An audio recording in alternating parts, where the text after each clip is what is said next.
Assalamualaikum warahmatullahi wabarakatuh. Saudara-saudaraku para pecinta spiritual dimanapun berada. Ya, kali ini di pagi hari ini saudara-saudaraku, ya tadi pagi setelah kita bangun pagi habis subuh, kita sempatkan untuk menyangkul. Ya, ini Anda bisa lihat tanam-tanam anak cangkul-cangkulan saya rencananya mau menanam sesuatu. Ya, jadi dari tanaman ini pun kita mengambil satu buah pelajaran saudara-saudaraku, di mana pada saat kita menanam ditumbuhkan oleh Allah Subhanahu wa taala, direspon oleh alam. Artinya ketika kita menanam dan itu tumbuh, menghasilkan dan bermanfaat buat kita, itu tandanya doa kita sudah dikabulkan oleh Allah Subhanahu wa taala, saudara-saudaraku. Baiklah, kali ini ada sesuatu hal, yaitu prasangka atau kecintaan saya lah kepada Allah, yes, yang ada dalam hati saya. Jadi setiap detak jantung yang memompa darah, maka mengalirlah perasaan saya itu, prasangka saya itu di seluruh tubuh saya sampai ke pembuluh darah sekecil-kecilnya. Ya, saudara-saudaraku. Jadi ini mungkin sair lah saya bilangnya, yang saya jadikan sair dalam diri saya. Di setiap pemompaan darah saya, setiap darah saya akan mengalir ini. Mungkin ini sampah bagi Anda, saudara-saudaraku, ya, sampah. Tetapi bagi saya ini adalah berlian. Ya, sama seperti ketika kita berjalan, ketika kita mendapat atau melihat satu buah kelereng guli ya, ada di pinggir jalan. Mungkin bagi kita itu adalah tidak perlu, ya. Tapi bagi anak-anak itu adalah hal yang menyenangkan, perlu bagi dia, ya. Mungkin kalau ada beberapa anak yang berjalan, dia rebutan, saudara-saudaraku, ya. Baiklah, kali ini saya akan sampaikan atau saya akan lantunkan syairnya lah, ya, dengan suara saya yang cempreng ini, saudara-saudaraku. Baiklah, seperti ini. Bismillahirrahmanirrahim. Allah, Allahu Allah, Allah, Allahu Allah, Allah, Allahu Allah. Hidup-hidup Rasulullah, keluar masuk jatullah. Asik mengingat Allah di dalam hati, berubah rasa di dalam rasa. Hidup tubuh sebab nyawa, hidup nyawa sebab Nur Muhammad. Hidup Nur Muhammad sebab Nurullah, hidup Nurullah Allah semata-mata. Ucapanku ucapan Allah, penglihatanku penglihatan Allah, penciumanku penciuman Allah, pendengaranku pendengaran Allah. Kehendakku kehendak Allah, semuanya karena Allah. La haula wala quwata, tiada daya dan upaya terkecuali daripada Allah. Illa billahil alil azim, ya. Seperti itulah saudara-saudaraku kecintaan saya kepada Allah. Ya, mungkin kali ini adalah perasaan saya atau prasangka saya. Ya, seperti itulah cara mendekatkan diri saya kepada Allah. Ya, mudah-mudahan ya kecintaan saya itu bisa lebih baik lagi, ya, dekatkan diri kepada Allah, saudara-saudaraku. Oh ya, sedikit. Memang sih katanya, ya, kata orang ada beberapa, ya, orang-orang yang menyampaikan hal yang seperti ini. Ya, untuk apa kita belajar seperti itu? Untuk apa kita belajar makrifat? Untuk apa kita belajar ini, belajar itu? Ya, untuk apa kita belajar zikir napas? Untuk apa kita belajar zikir? Untuk apa kita belajar menyatukan diri kita kepada Allah? Ya, untuk apa kita belajar darah-darah kita? Untuk apa darah-darah kita ajak untuk mengenal Allah? Untuk apa? Ya, saya bilangnya seperti ini. Ya, saya susah juga menjawabnya seperti itu, saudara-saudaraku ya. Karena dia bilang seperti ini, Anda sholat saja sudah cukup. Sholat saja sudah cukup. Ya. Tapi saya nggak jawab, saudara-saudaraku. Nggak jawab pada saat itu. Ya. Karena saya juga tidak mau menimbulkan perdebatan, ya perdebatan. Tapi kalau memang perdebatan itu membawa hal suatu kebaikan, itu tidak apa-apa kita lakukan. Tapi kali ini kita lihat perdebatan ini bisa menimbulkan kerenggangan, saudara-saudaraku. Oh ya, jangan fokus ke sini, saudara-saudaraku. Ini tadi habis dangir-dangir ya, habis dangir-dangir, saudara-saudara. Pecinta spiritual dimanapun berada. Ya, kembali lagi.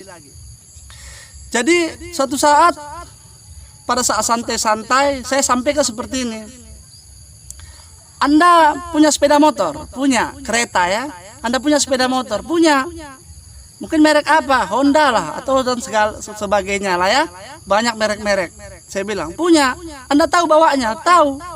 Saya bilang seperti ini. Anda memang tahu membawanya. Anda memang tahu membawanya. Tapi sang pencipta atau sang pembuat sepeda motor itu, dia tidak mengenal kau. Seperti itu, saudara-saudaraku. Kenapa? Karena Anda cuma tahu bawa. Anda tidak ahli di dalam sepeda motor Anda. Mungkin saja ada yang rusak, Anda pergi ke bengkel, saudara-saudaraku. Apalagi membawanya dengan cara yang luar biasa. Cara bawanya lebih. Ya, kalau kita lihat seperti Valentino Rossi, siapa lagi itu yang saya kenal. Ya, pokoknya banyaklah pembalap-pembalap internasional itu, baik dalam negeri maupun luar negeri. Mereka itu mencintai bagaimana nikmatnya membawa sepeda motor itu. Ternyata sepeda motor itu, saudara-saudaraku, bukan hanya bisa mengantarkan kita dari satu tempat ke tempat lain, tetapi bisa membawakan berkah rezeki yang luar biasa, saudara-saudaraku. Kalau Anda berpikir rintangannya adalah nyawa, semua pekerjaan itu ada rintangan. Hanya saja, saudara-saudaraku, kita pakai safety lah. Kalau Anda seorang bangunan pada saat manjat, ya pakai sabuk pengaman, apa namanya itu? Ya, digantungkan seperti itu, safety belt. Jangan Anda pasrah, saudara-saudaraku. Jadi ketika pembalap-pembalap internasional itu kecintaan dia kepada sepeda motor, maka dia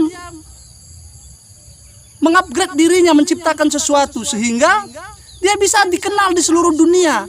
Bahkan si pencipta sepeda motor tersebut ya memberikan sesuatu hal yang besar kepada dia secara materi, saudara-saudaraku.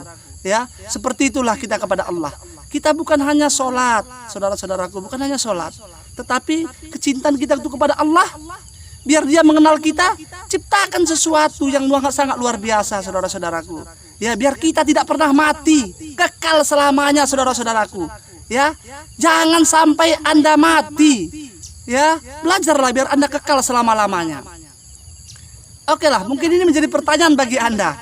Kenapa Anda bilang kekal selama-lamanya? Jadi kekal selama-lamanya ini, saudara-saudaraku, seperti ini. Sabar dulu.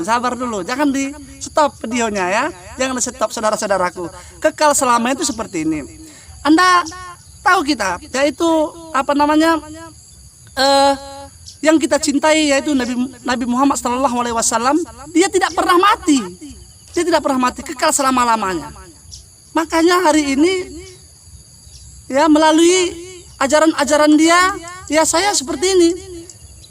Ya, saya juga mulai mencintai ajaran-ajarannya. Jadi sampai saat ini juga bagi Anda tidak meninggalkan ajarannya. Anda takut melanggar ajarannya, bahkan Anda beberapa ikut ajarannya, Anda selalu ingat dia. Seperti itulah, saudara-saudaraku. Jadi kita pun tinggalkan sesuatu yang bermanfaat ketika kita sudah tidak ada di dunia ini lagi, ya. Tetapi sesuatu hal yang pernah Anda ajarkan kepada seseorang, sesuatu hal yang pernah Anda sampaikan kepada seseorang, kekal selama-lamanya, tidak pernah mati sampai dunia kiamat, saudara-saudaraku. Ya, seperti itu. Seperti itulah, saudara-saudaraku. Ya, jadi baik itu yang jahat maupun itu yang buruk, itu bisa kekal selama-lamanya, tergantung Anda mau pilih kekalnya selama-lamanya. Hal yang buruk Anda tinggalkan di dunia kekal dan abadi, yang akan diikuti jejak-jejak Anda diikuti oleh orang, atau yang baik, terserah Anda. Ya paling tidak kita bisa sampaikanlah sesuatu kepada orang lain. Mana tahu dari yang kita sampaikan itu dia bisa bisa dimodifikasi jadi yang lebih baik lagi. Mungkin sesuatu hal yang baik dia ambil dan bermanfaat bagi dirinya. Ya, Anda mungkin tahu pohon, pasti tahu lah ya. Nggak ada orang nggak tahu pohon, pasti tahu pohon. Anak-anak pun tahu pohon. Pohon itu, pohon yang besar itu sangat luar biasa saudara-saudaraku. Selain rantingnya dan ini semua, pada saat dia hidup juga, dia bisa memberi teduhan kepada orang lain. Tapi ketika dia sudah ditumbang saudara-saudaraku, sudah ditumbang, ya, kalau manusia itu sudah jadi bangkai, masih bisa dinikmati, Anda pun merasa nyaman. Dia memberikan kenyamanan bagi Anda. Dibuat dia menjadi pintu, dibuat dia menjadi jendela, dibuat dia menjadi dinding. Itu menjadi perlindungan bagi Anda saudara-saudaraku. Ya, begitulah pohon. Mungkin sudah puluhan tahun, bahkan sudah ratusan tahun ditumbang, tetapi dia bisa menjadi perlindungan bagimu. Paling tidak ada sesuatu hal yang bisa kita sampaikan kepada seseorang. Paling tidak dari semua yang kita ucapkan itu ada beberapa penggalan-penggalan yang bisa diambil. Ya saudara-saudaraku, ya sampai di sini dulu. Ya di pagi hari ini ya kita mau lanjut lagi bekerja. Tapi jangan lupa saudara-saudaraku, Anda boleh mendengarkan saja, nggak perlu Anda pelajari, mendengarkan saja. Ya. Ada yaitu kajian makrifat Syekh Siti Jenar. Bukan berarti kita alirannya Syekh Siti Jenar, bukan. Anda jangan takut saudara-saudaraku ketika Anda mendengarkan itu. Nggak ada yang buruk, semua yang baik. Anda kan sudah dewasa, bisa berpikir mana yang baik, mana yang buruk. Anda tinggal ambil ketika Anda merasa itu baik, Anda ambil. Ya, jangan Anda berprasangka Syekh Siti Jenar itu orang yang syirik. Dia mengucapkan dirinya itu adalah Allah. Ya, itu bagi orang yang awam. Tetapi bagi kita yang mengetahui, bagi orang-orang yang mengetahui, itu adalah hal yang luar biasa. Seperti yang saya bilang tadi, tiada daya dan upaya terkecuali daripada Allah. Gerak ini, ya penglihatan ini, pendengaran, ucapan saya, ya mata saya berkedip, itu juga kehendak Allah saudara-saudaraku. Apabila Allah sudah tidak berkehendak lagi kepadamu, jangankan untuk berbicara, mengedipkan mata pun Anda tidak bisa saudara-saudaraku. Baiklah sampai di sini saja. Assalamualaikum warahmatullahi wabarakatuh.